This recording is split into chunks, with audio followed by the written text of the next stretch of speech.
usahanya seorang wanita yang tangguh. Allah melihat keimanannya seorang wanita yang tangguh. Allah melihat dia yakin akan ada pertolongan Allah, karena dia ridho dengan apapun ujiannya. Dia mengatakan, jikalau Allah yang menyuruhmu untuk meninggalkanku di sini, aku ridho. Karena aku yakin Allah menjagaku, Allah tidak akan menyia-nyiakanku. Ini yang dipakai sama kita. Kita ridho dengan apapun ujiannya, ya, karena ada Allah yang menjaga kita. Bahkan Allah katakan, ya, Rasulullah SAW katakan, seorang istri, ya, jika ditinggal suaminya dan dia mampu menjaga dirinya, ya, maka Allah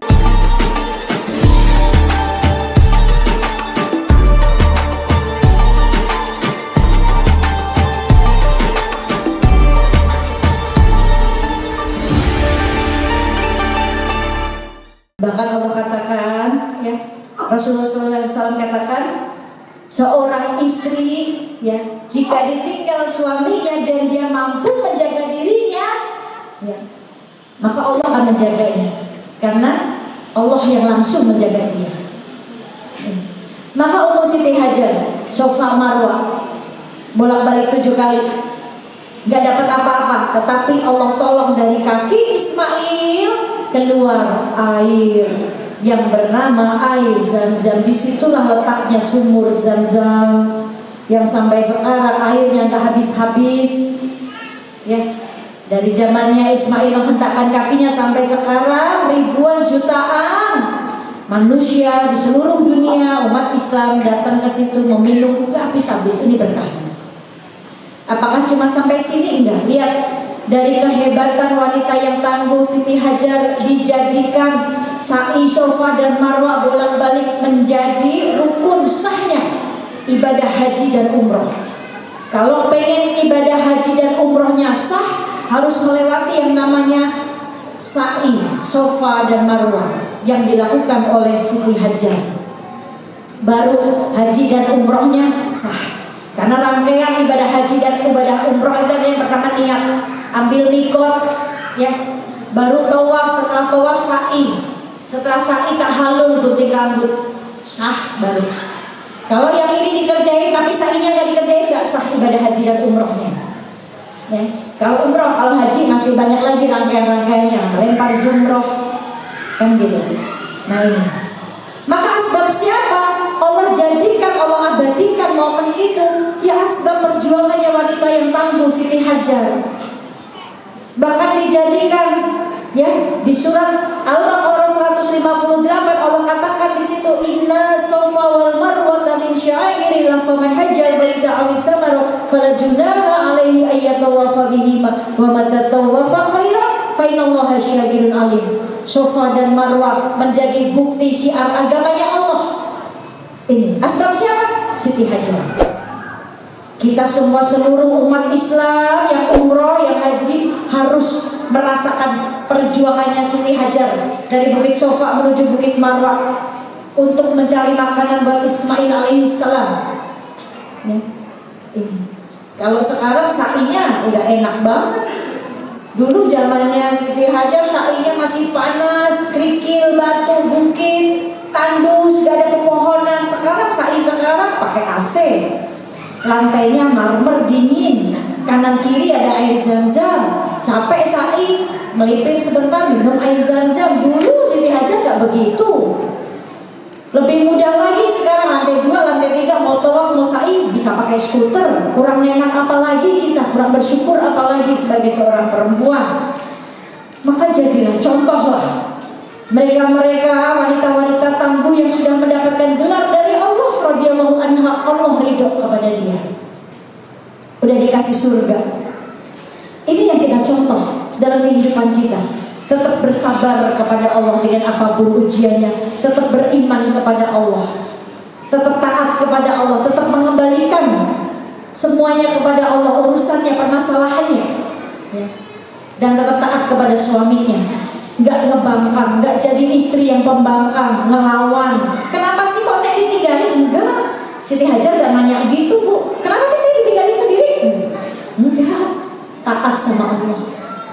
ridho dengan apapun, kan gitu. Dikasih ujian dia akan ridho. Kalau dia ridho, kita ridho, Allah pun akan ridho sama kita. Dimudahin jalannya, Allah nggak akan sia-siain apapun ujiannya, apapun beratnya masalah kita. Kita punya Allah.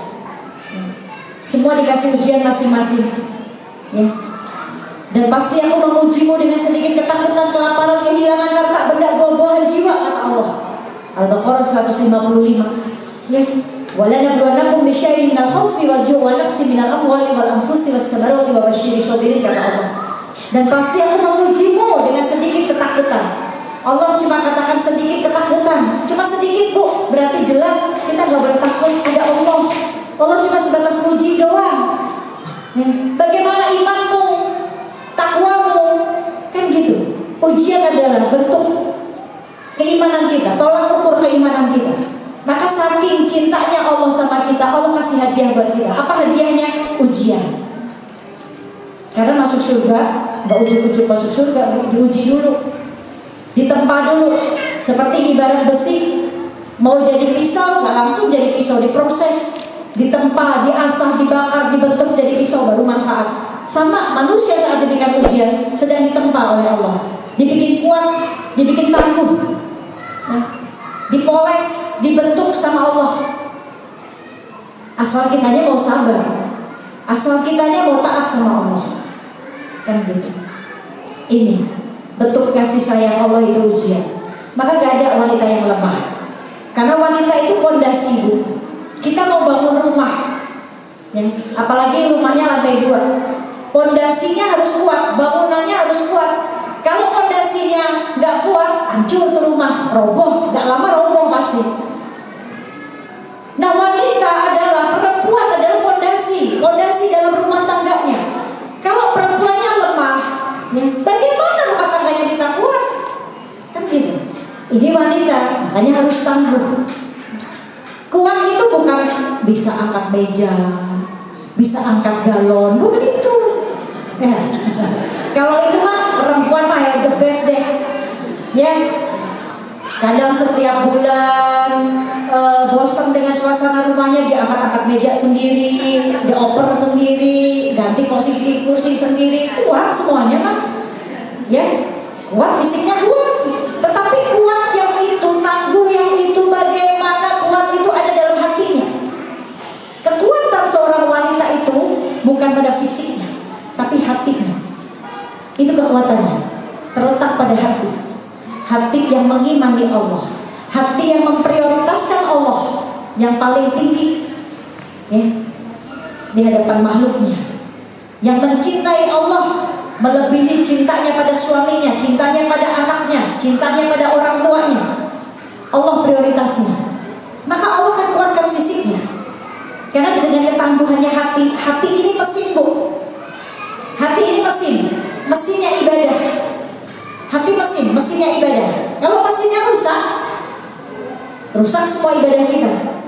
Nah, kita punya mesin cuci, buat cuci. Kalau pakai mesin cuci, pekerjaan yang lain juga beres, karena kita tinggal mesinnya kerja sendiri. Tapi coba kalau mesin cucinya rusak, kita manual, kerjaan yang lain juga terbengkalai, kan gitu.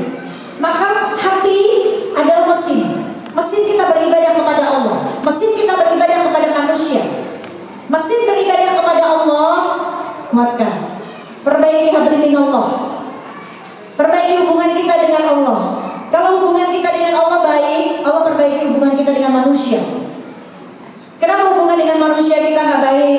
Ya, masalah dengan mertua, masalah dengan menantu, hubungan dengan mertua nggak baik, hubungan dengan menantu nggak baik, hubungan dengan ipar nggak baik, hubungan dengan tetangga nggak baik, hubungan dengan teman nggak baik. Kadang hubungan dengan suami cecok mulu. Kenapa?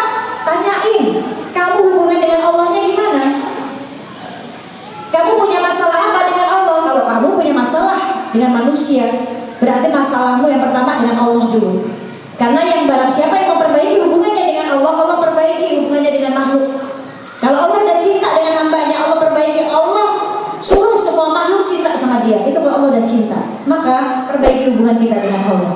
Ya, ini. Maka jadilah wanita yang tangguh. Jadilah istri, karena ini banyak para istri, ya. Jadilah istri-istri yang dirindukan surga. Jadilah, karena ini campur bukan cuma istri, ada yang jomblo-jomblo juga, ya kan? Jadilah wanita, ya, wanita dunia, jadilah bidadari bumi yang dicemburui oleh bidadari surga. Bidadari surga itu cemburu dengan bidadari bumi. Bidadari surga itu cemburu dengan wanita dunia. Tapi wanita dunia yang kayak gimana dulu? Ummu Salamah, salah satu istri Rasulullah SAW, bertanya kepada Rasulullah, "Ya Rasulullah, apakah benar wanita dunia itu jauh lebih baik dari bidadari surga?" Jawab Rasulullah, "Ya, wanita dunia jauh lebih baik dari bidadari surga." Kenapa bisa begitu ya Rasulullah? Bidadari surga cantik, bidadari surga abadi, nggak binasa. Kenapa wanita dunia jauh lebih baik dari bidadari surga?